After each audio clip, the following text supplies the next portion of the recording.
Nirerespeto naman po ng Armed Forces of the Philippines ang hinaing nito pong pamilya nung naarestong Chinese national na hinihinalang nag-espiya sa bansa. Pero kailangan naman hintayin ang magiging resulta po ng investigasyon. Samantala, may resulta na po yung ginawang investigasyon ng Philippine Navy kaugnay sa na-recover na submersible drone sa Calayan noong nakaraang taon. Detalye sa pagbabalik po ng report ni Mark Gabriel.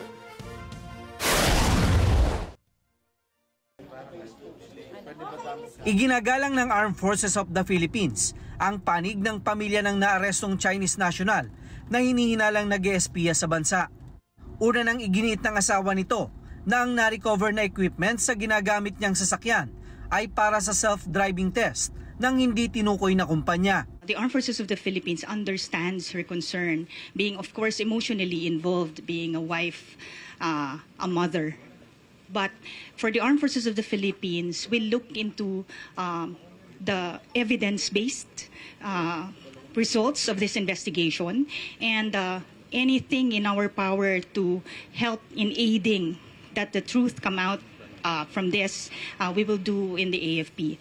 Giit ng AFP, hindi maaaring baliwalain ang mga na-recover na ebidensya sa suspect, kabilang na ang larawan ng ilang critical structure gaya ng AFP at PNP camp, power grids, mall, seaport at airport.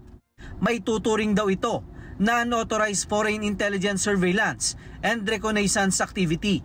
These are all a matter of sincere and serious concern in our part, as the AFP is the one safeguarding our national security. So with that, we do not want to undermine and we do not want to leave any stone unturned, so to speak, in terms of this investigation. Samantala, may resulta na ang ginawang forensic investigation ng Philippine Navy sa unang submersible drone na na-recover sa Calayan Island sa Cagayan noong nakaraang taon. Base sa investigasyon, ginamit ang drone sa pagkalap ng bathymetric data sa karagatan, gaya ng lalim ng tubig, salinity, temperatura at sound signature. Lahat ito maaari daw magamit sa larangan ng negosyo, akademya at military field. There is a subtle effort to map out not only the maritime domain, even our human terrain, our political system, our critical infrastructure. And if we start connecting the dots, it seems that this deliberate effort is being conducted by a foreign power. Sa ngayon, 5 kaparehong drone ang nasa kustodiya ng Philippine Navy, kung saan 4 dito ang kasalukuyan pang iniimbestigahan, kabilang na ang drone na na-recover ng mga mangingisda sa Masbate.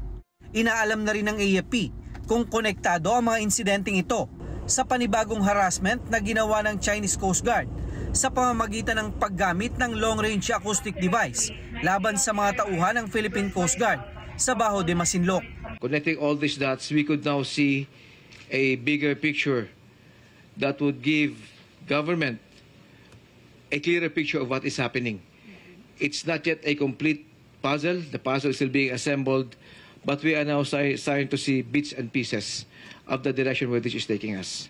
Patuloy daw na nagbabantay at nagpapatrolya ang mga tauhan ng Philippine Air Force at ng Philippine Navy sa Bajo de Masinloc para protektahan ang soberenya sa West Philippine Sea.